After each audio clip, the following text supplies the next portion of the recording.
شروع اللہ کا نام لے کر جو بڑا مہربان نہایت رحم والا ہے۔ یہ ایک سورہ ہے جس کو ہم نے نازل کیا اور اس کے احکام کو فرض کر دیا اور اس میں صاف صاف آیتیں نازل کی تاکہ تم یاد رکھو۔ بدکاری کرنے والی عورت اور بدکاری کرنے والا مرد جب ان کی بدکاری ثابت ہو جائے تو دونوں میں سے ہر ایک کو 100 درے مارو،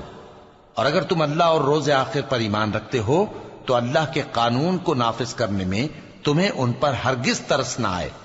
اور چاہیے کہ ان کی سزا کے وقت مسلمانوں کی ایک جماعت بھی موجود ہو۔ بدکار مرد تو بدکار یا مشرک عورت کے سوا کسی سے نکاح نہیں کرتا، اور بدکار عورت کو بھی بدکار یا مشرک مرد کے سوا اور کوئی نکاح میں نہیں لاتا، اور یہ یعنی بدکار عورت سے نکاح کرنا مومنوں پر حرام ہے۔ اور جو لوگ پرہیزگار عورتوں کو بدکاری کا عیب لگائیں اور اس پر 4 گواہ نہ لائیں تو ان کو 80 درے مارو، اور کبھی ان کی شہادت قبول نہ کرو، اور یہی بد کردار ہیں۔ ہاں، جو اس کے بعد توبہ کر لیں اور اپنی حالت سنوار لیں تو اللہ بھی بخشنے والا ہے، مہربان ہے۔ اور جو لوگ اپنی بیویوں پر بدکاری کی تہمت لگائیں اور خود ان کے سوا اور گواہ نہ ہوں تو ہر ایک کی شہادت یہ ہے کہ پہلے تو 4 بار اللہ کی قسم کھائے کہ بے شک وہ سچا ہے، اور 5ویں بار یہ کہے کہ اگر وہ جھوٹا ہو تو اس پر اللہ کی لعنت۔ اور عورت سے سزا کو یہ بات ٹال سکتی ہے کہ وہ پہلے 4 بار اللہ کی قسم کھائے کہ بے شک یہ جھوٹا ہے، اور 5ویں دفعہ یوں کہے کہ اگر یہ سچا ہو تو مجھ پر اللہ کا غضب نازل ہو۔ اور اگر تم پر اللہ کا فضل اور اس کی مہربانی نہ ہوتی تو بہت سی خرابیاں پیدا ہو جاتی۔ اور یہ کہ اللہ توبہ قبول کرنے والا ہے، حکیم ہے۔ جن لوگوں نے یہ بہتان باندھا ہے وہ تمہیں میں سے ایک جماعت ہے، اس کو اپنے حق میں برا نہ سمجھنا، بلکہ وہ تمہارے لیے اچھا ہے۔ ان میں سے جس شخص نے گناہ کا جتنا حصہ لیا اس کے لیے اتنا وبال ہے، اور جس نے ان میں سے اس بہتان کا بڑا بوجھ اٹھایا ہے اس کو بڑا عذاب ہوگا۔ جب تم نے وہ بات سنی تھی تو مومن مردوں اور عورتوں نے کیوں اپنے دلوں میں نیک گمان نہ کیا، اور کیوں نہ کہہ دیا کہ یہ کھلم کھلا بہتان ہے؟ یہ بہتان لگانے والے اپنی بات کی تصدیق کے لیے 4 گواہ کیوں نہ لائے؟ تو جب یہ گواہ نہیں لا سکے تو اللہ کے نزدیک یہی جھوٹے ہیں۔ اور اگر دنیا اور آخرت میں تم پر اللہ کا فضل اور اس کی رحمت نہ ہوتی تو جس شغل میں تم منہمک تھے اس کی وجہ سے تم پر بڑا سخت عذاب نازل ہوتا، جب تم اپنی زبانوں سے اس کا ایک دوسرے سے ذکر کرتے تھے اور اپنے منہ سے ایسی بات کہتے تھے جس کا تم کو کچھ بھی علم نہ تھا، اور تم اسے ایک ہلکی بات سمجھتے تھے، حالانکہ اللہ کے نزدیک وہ بڑی بھاری بات تھی۔ اور جب تم نے اسے سنا تھا تو کیوں نہ کہہ دیا کہ ہمیں شایع نہیں کہ ایسی بات زبان پر لائیں؟ پروردگار تو پاک ہے، یہ تو بہت بڑا بہتان ہے۔ اللہ تمہیں نصیحت کرتا ہے کہ اگر مومن ہو تو پھر کبھی ایسا کام نہ کرنا، اور اللہ تمہارے سمجھانے کے لیے اپنی آیتیں کھول کھول کر بیان فرماتا ہے، اور اللہ جاننے والا ہے، حکمت والا ہے۔ جو لوگ اس بات کو پسند کرتے ہیں کہ مومنوں میں بے حیائی یعنی تہمت بدکاری کی خبر پھیلے، ان کو دنیا اور آخرت میں دکھ دینے والا عذاب ہوگا، اور اللہ جانتا ہے اور تم نہیں جانتے۔ اور اگر تم پر اللہ کا فضل اور اس کی رحمت نہ ہوتی تو کیا کچھ نہ ہوتا، مگر وہ کریم ہے، اور یہ کہ اللہ نہایت مہربان ہے، رحیم ہے۔ مومنوں، شیطان کے قدموں پر نہ چلنا، اور جو شخص شیطان کے قدموں پر چلے گا تو شیطان تو بے حیائی کی باتیں اور برے کام ہی بتائے گا۔ اور اگر تم پر اللہ کا فضل اور اس کی مہربانی نہ ہوتی تو ایک شخص بھی تم میں پاک نہ ہو سکتا، مگر اللہ جس کو چاہتا ہے پاک کر دیتا ہے، اور اللہ سننے والا ہے، جاننے والا ہے۔ اور جو لوگ تم میں صاحب فضل اور صاحب مال ہیں وہ اس بات کی قسم نہ کھائیں کہ رشتہ داروں اور محتاجوں اور وطن چھوڑ جانے والوں کو کچھ نہیں دیں گے، اور ان کو چاہیے کہ معاف کر دیں اور درگزر کریں۔ کیا تم پسند نہیں کرتے کہ اللہ تم کو بخش دے؟ اور اللہ تو بخشنے والا ہے، مہربان ہے۔ جو لوگ پرہیزگار اور برے کاموں سے بے خبر اور ایماندار عورتوں پر بدکاری کی تہمت لگاتے ہیں ان پر دنیا اور آخرت دونوں میں لعنت ہے، اور ان کو سخت عذاب ہوگا، یعنی قیامت کے روز جس دن ان کی زبانیں اور ہاتھ اور پاؤں سب ان کے کاموں کی گواہی دیں گے۔ اس دن اللہ ان کو ان کے اعمال کا پورا پورا اور ٹھیک ٹھیک بدلہ دے گا، اور ان کو معلوم ہو جائے گا کہ اللہ برحق اور حق کو ظاہر کرنے والا ہے۔ ناپاک عورتیں ناپاک مردوں کے لیے ہیں اور ناپاک مرد ناپاک عورتوں کے لیے، اور پاک عورتیں پاک مردوں کے لیے ہیں اور پاک مرد پاک عورتوں کے لیے۔ یہ پاک لوگ ان جھوٹوں کی باتوں سے بری ہیں اور ان کے لیے بخشش اور نیک روزی ہے۔ مومنوں، اپنے گھروں کے سوا دوسرے لوگوں کے گھروں میں گھر والوں سے اجازت لیے اور ان کو سلام کیے بغیر داخل نہ ہوا کرو، یہ تمہارے حق میں بہتر ہے، اور ہم یہ نصیحت اس لیے کرتی ہیں کہ شاید تم یاد رکھو۔ پھر اگر تم گھر میں کسی کو موجود نہ پاؤ تو جب تک تم کو اجازت نہ دی جائے اس میں مت داخل ہو، اور اگر یہ کہا جائے کہ اس وقت لوٹ جاؤ تو لوٹ جایا کرو، یہ تمہارے لیے بڑی پاکیزگی کی بات ہے، اور جو کام تم کرتے ہو اللہ سب جانتا ہے۔ ہاں، اگر تم کسی ایسے مکان میں جاؤ جس میں کوئی نہ بستا ہو اور اس میں تمہارا اسباب رکھا ہو تو تم پر کچھ گناہ نہیں، اور جو کچھ تم ظاہر کرتے ہو اور جو پوشیدہ کرتے ہو اللہ کو سب معلوم ہے۔ مومن مردوں سے کہہ دو کہ اپنی نظریں نیچی رکھا کریں اور اپنی شرمگاہوں کی حفاظت کیا کریں، یہ ان کے لیے بڑی پاکیزگی کی بات ہے، اور جو کام یہ کرتے ہیں اللہ ان سے خبردار ہے۔ اور مومن عورتوں سے کہہ دو کہ وہ بھی اپنی نگاہیں نیچی رکھا کریں اور اپنی شرمگاہوں کی حفاظت کیا کریں، اور اپنی آرائش یعنی زیور کے مقامات کو ظاہر نہ ہونے دیا کریں مگر جو اس میں سے کھلا رہتا ہو، اور اپنے سینوں پر اوڑھنیاں اوڑھے رہا کریں، اور اپنے خاوند اور باپ اور خسر اور بیٹوں اور خاوند کے بیٹوں اور بھائیوں اور بھتیجوں اور بھانجوں اور اپنی جیسی مومن عورتوں اور لونڈی غلاموں کے سوا نیز ان خدام کے جو عورتوں کی خواہش نہ رکھیں، یا ایسے لڑکوں کے جو عورتوں کے پردے کی چیزوں سے واقف نہ ہوں۔ غرض ان لوگوں کے سوا کسی پر اپنی زینت اور سنگھار کے مقامات کو ظاہر نہ ہونے دیں، اور اپنے پاؤں ایسے طور سے زمین پر نہ مارے کہ جھنکار کانوں میں پہنچے اور ان کا پوشیدہ زیور معلوم ہو جائے۔ اور مومنوں، سب اللہ کے آگے توبہ کرو تاکہ فلاح پاؤ، اور اپنی قوم کی بیوہ عورتوں کے نکاح کر دیا کرو، اور اپنے غلاموں اور لونڈیوں کے بھی جو نیک ہوں نکاح کر دیا کرو۔ اگر وہ مفلس ہوں گے تو اللہ ان کو اپنے فضل سے غنی کر دے گا،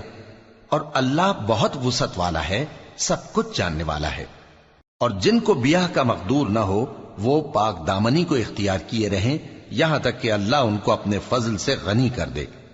اور جو غلام تم سے مکاتبت یعنی مال دے کر پروانہ آزادی کی تحریر چاہیں، اگر تم ان میں صلاحیت اور نیکی پاؤ تو ان سے مکاتبت کر لو، اور اللہ نے جو مال تم کو بخشا ہے اس میں سے ان کو بھی دو۔ اور اپنی باندیوں کو اگر وہ پاک دامن رہنا چاہیں تو دنیاوی زندگی کے فوائد حاصل کرنے کے لیے بدکاری پر مجبور نہ کرنا، اور جو ان کو مجبور کرے گا تو ان بیچاریوں کے مجبور کیے جانے کے بعد اللہ بخشنے والا ہے، مہربان ہے۔ اور ہم نے تمہاری طرف روشن آیتیں نازل کی ہیں، اور جو لوگ تم سے پہلے گزر چکے ہیں ان کی خبریں اور پرہیزگاروں کے لیے نصیحت۔ اللہ آسمانوں اور زمین کا نور ہے، اس کے نور کی مثال ایسی ہے کہ گویا ایک طاق ہے جس میں ایک چراغ ہے، اور چراغ ایک قندیل میں ہے، اور قندیل ایسی صاف شفاف ہے کہ گویا موتی کا سا چمکتا ہوا تارا ہے۔ اس میں ایک مبارک درخت کا تیل جلایا جاتا ہے یعنی زیتون کا، کہ نہ مشرق کی طرف ہے نہ مغرب کی طرف۔ ایسا معلوم ہوتا ہے کہ اس کا تیل خواہ آگ اسے نہ بھی چھوئے جلنے کو تیار ہے، بڑی روشنی پر روشنی ہو رہی ہے۔ اللہ اپنے نور سے جس کو چاہتا ہے سیدھی راہ دکھاتا ہے، اور اللہ جو مثالیں بیان فرماتا ہے تو لوگوں کے سمجھانے کے لیے، اور اللہ ہر چیز سے واقف ہے۔ وہ قندیل ان گھروں میں ہے جن کے بارے میں اللہ نے ارشاد فرمایا ہے کہ بلند کیے جائیں اور وہاں اللہ کے نام کا ذکر کیا جائے، اور ان میں صبح و شام اس کی تسبیح کرتے ہیں۔ ایسے لوگ جن کو اللہ کے ذکر اور نماز پڑھنے اور زکوٰۃ دینے سے نہ سوداگری غافل کرتی ہے نہ خرید و فروخت، وہ اس دن سے جب دل خوف اور گھبراہٹ کے سبب الٹ جائیں گے اور آنکھیں اوپر چڑھ جائیں گی ڈرتے ہیں، تاکہ اللہ ان کو ان کے اعمال کا بہت اچھا بدلہ دے اور اپنے فضل سے زیادہ بھی عطا فرمائے۔ اور اللہ جس کو چاہتا ہے بے حساب رزق دیتا ہے۔ اور جن لوگوں نے کفر کیا ان کے اعمال کی مثال ایسی ہے جیسے میدان میں ریت کہ پیاسا اسے پانی سمجھے، یہاں تک کہ جب اس کے پاس آئے تو اسے کچھ بھی نہ پائے اور اللہ ہی کو اپنے پاس دیکھے تو وہ اسے اس کا حساب پورا پورا چکا دے، اور اللہ جلد حساب کرنے والا ہے۔ یا ان کے اعمال کی مثال ایسی ہے جیسے گہرے سمندر میں اندھیرے جس پر لہر چڑھی چلی آتی ہو اور اس کے اوپر اور لہر آ رہی ہو اور اس کے اوپر بادل ہو، غرض اندھیرے ہی اندھیرے ہوں، ایک پر ایک چھایا ہوا، جب اپنا ہاتھ نکالے تو کچھ نہ دیکھ سکے۔ اور جس کو اللہ روشنی نہ دے اس کو کہیں بھی روشنی نہیں مل سکتی۔ کیا تم نے نہیں دیکھا کہ جو لوگ آسمانوں اور زمین میں ہیں اللہ کی تسبیح کرتے رہتے ہیں، اور پر پھیلائے ہوئے پرندے بھی، اور سب اپنی نماز اور تسبیح کے طریقے سے واقف ہیں، اور جو کچھ وہ کرتے ہیں سب اللہ کو معلوم ہے، اور آسمان اور زمین کی بادشاہی اللہ ہی کے لیے ہے اور اللہ ہی کی طرف لوٹ کر جانا ہے۔ کیا تم نے نہیں دیکھا کہ اللہ ہی بادلوں کو چلاتا ہے، پھر ان کو آپس میں ملا دیتا ہے، پھر ان کو تہ بتہ کر دیتا ہے،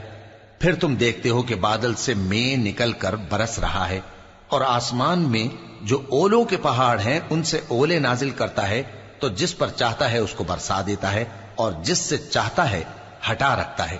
اور بادل میں جو بجلی ہوتی ہے اس کی چمک آنکھوں کو خیرہ کر کے بینائی کو اچ کے لیے جاتی ہے۔ اللہ ہی رات اور دن کو بدلتا رہتا ہے، اہل بصارت کے لیے اس میں بڑی عبرت ہے۔ اور اللہ ہی نے ہر چلنے پھرنے والے جاندار کو پانی سے پیدا کیا، تو ان میں سے بعض ایسے ہیں کہ پیٹ کے بل چلتے ہیں، اور بعض ایسے ہیں جو 2 پاؤں پر چلتے ہیں، اور بعض ایسے ہیں جو 4 پاؤں پر چلتے ہیں۔ اللہ جو چاہتا ہے پیدا کرتا ہے، بے شک اللہ ہر چیز پر قادر ہے۔ ہم ہی نے روشن آیتیں نازل کی ہیں، اور اللہ جس کو چاہتا ہے سیدھے راستے کی طرف ہدایت کرتا ہے۔ اور بعض لوگ کہتے ہیں کہ ہم اللہ پر اور رسول پر ایمان لائے اور ان کا حکم مان لیا، پھر اس کے بعد ان میں سے ایک فریق پھر جاتا ہے، اور یہ لوگ صاحب ایمان ہی نہیں ہیں۔ اور جب ان کو اللہ اور اس کے رسول کی طرف بلایا جاتا ہے تاکہ پیغمبر ان کا قضیہ چکا دیں، تو ان میں سے ایک فریق منہ پھیر لیتا ہے، اور اگر ان کو حق ملتا ہو تو اس کی طرف قبول کر کے چلے آتے ہیں۔ کیا ان کے دلوں میں بیماری ہے یا یہ شک میں ہیں، یا ان کو یہ خوف ہے کہ اللہ اور اس کا رسول ان پر ظلم کریں گے؟ نہیں، بلکہ یہ خود ہی ظالم ہے۔ مومنوں کی تو یہ بات ہے کہ جب اللہ اور اس کے رسول کی طرف بلائے جائیں تاکہ وہ ان میں فیصلہ کریں تو کہیں کہ ہم نے حکم سن لیا اور مان لیا، اور یہی لوگ فلاح پانے والے ہیں۔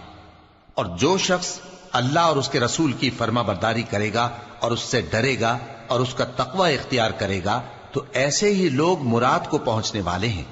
اور یہ اللہ کی سخت سخت قسمیں کھاتے ہیں کہ اگر تم ان کو حکم دو تو سب گھروں سے نکل کھڑے ہوں۔ کہہ دو کہ قسمیں مت کھاؤ، پسندیدہ فرما برداری درکار ہے، بے شک اللہ تمہارے سب اعمال سے خبردار ہے۔ کہہ دو کہ اللہ کی فرما برداری کرو اور رسول کے حکم پر چلو، اگر منہ موڑو گے تو رسول پر اس چیز کا ادا کرنا ہے جو ان کے ذمے ہے، اور تم پر اس چیز کا ادا کرنا ہے جو تمہارے ذمے ہے، اور اگر تم ان کے فرمان پر چلو گے تو سیدھا رستہ پالو گے، اور رسول کے ذمے تو صاف صاف پہنچا دینا ہے۔ جو لوگ تم میں سے ایمان لائے اور نیک کام کرتے رہے ان سے اللہ کا وعدہ ہے کہ ان کو ملک کا حاکم بنا دے گا، جیسا ان سے پہلے لوگوں کو حاکم بنایا تھا، اور ان کے دین کو جسے اس نے ان کے لیے پسند کیا ہے مستحکم و پائیدار کرے گا، اور خوف کے بعد ان کو امن بخشے گا۔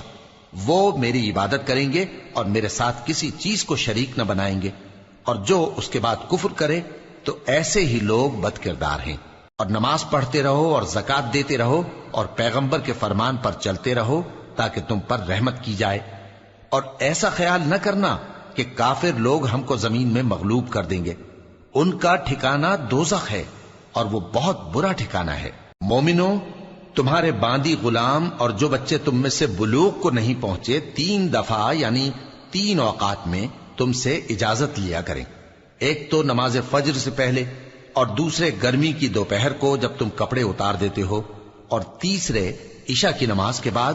یہ 3 وقت تمہارے پردے کے ہیں، ان کے آگے پیچھے یعنی دوسرے وقتوں میں نہ تم پر کچھ گناہ ہے اور نہ ان پر، کہ کام کاج کے لیے ایک دوسرے کے پاس آتے رہتے ہو۔ اس طرح اللہ اپنی آیتیں کھول کھول کر بیان فرماتا ہے، اور اللہ بڑا علم والا ہے، بڑا حکمت والا ہے۔ اور جب تمہارے لڑکے بالغ ہو جائیں تو ان کو بھی اسی طرح اجازت لینی چاہیے جس طرح ان سے اگلے یعنی بڑے آدمی اجازت حاصل کرتے رہے ہیں۔ اس طرح اللہ تم سے اپنی آیتیں کھول کھول کر بیان فرماتا ہے، اور اللہ جاننے والا ہے، حکمت والا ہے۔ اور بڑی عمر کی عورتیں جن کو نکاح کی توقع نہیں رہی اور وہ زائد کپڑے اتار کر سر ننگا کر لیا کریں تو ان پر کچھ گناہ نہیں، بشرطے کہ اپنی زینت کی چیزیں نہ ظاہر کریں، اور اگر اس سے بھی بچیں تو یہ ان کے حق میں بہتر ہے، اور اللہ سنتا ہے، جانتا ہے۔ نہ تو اندھے پر کچھ گناہ ہے، اور نہ لنگڑے پر، اور نہ بیمار پر، اور نہ خود تم پر کہ اپنے گھروں سے کھانا کھاؤ، یا اپنے باپ دادا کے گھروں سے، یا اپنی ماؤں کے گھروں سے، یا بھائیوں کے گھروں سے، یا اپنی بہنوں کے گھروں سے، یا اپنے چچاؤں کے گھروں سے، یا اپنی پھوپھیوں کے گھروں سے، یا اپنے ماموؤں کے گھروں سے، یا اپنی خالاؤں کے گھروں سے، یا اس گھر سے جس کی کنجیاں تمہارے ہاتھ میں ہوں، یا اپنے دوستوں کے گھروں سے۔ اور اس کا بھی تم پر کچھ گناہ نہیں کہ سب مل کر کھانا کھاؤ یا جدا جدا۔ پھر جب گھروں میں جایا کرو تو اپنے گھر والوں کو سلام کیا کرو، یہ اللہ کی طرف سے مبارک اور پاکیزہ تحفہ ہے۔ اس طرح اللہ اپنی آیتیں کھول کھول کر بیان فرماتا ہے تاکہ تم سمجھو۔ مومن تو وہ ہیں جو اللہ پر اور اس کے رسول پر ایمان لائے، اور جب کبھی ایسے کام کے لیے جو جمع ہو کر کرنے کا ہو پیغمبر کے پاس جمع ہوں تو ان سے اجازت لیے بغیر چلے نہیں جاتے۔ اے پیغمبر، جو لوگ تم سے اجازت حاصل کرتے ہیں وہی اللہ پر اور اس کے رسول پر ایمان رکھتے ہیں، سو جب یہ لوگ تم سے کسی کام کے لیے اجازت مانگا کریں تو ان میں سے جسے چاہا کرو اجازت دے دیا کرو، اور ان کے لیے اللہ سے بخشش مانگا کرو، کچھ شک نہیں کہ اللہ بخشنے والا ہے، مہربان ہے۔ مومنو، پیغمبر کے پکارنے کو ایسا خیال نہ کرنا جیسا تم آپس میں ایک دوسرے کو پکارتے ہو، بے شک اللہ کو وہ لوگ معلوم ہیں جو تم میں سے آنکھ بچا کر کھسک جاتے ہیں۔ تو جو لوگ ان کے حکم کی مخالفت کرتے ہیں ان کو ڈرنا چاہیے کہ ایسا نہ ہو کہ ان پر کوئی آفت پڑ جائے یا تکلیف دینے والا عذاب نازل ہو۔ دیکھو، جو کچھ آسمانوں اور زمین میں ہے سب اللہ ہی کا ہے، جس طریق پر تم ہو وہ اسے جانتا ہے، اور جس روز لوگ اس کی طرف لوٹائے جائیں گے تو جو عمل وہ کرتے رہے وہ ان کو بتا دے گا، اور اللہ ہر چیز سے واقف ہے۔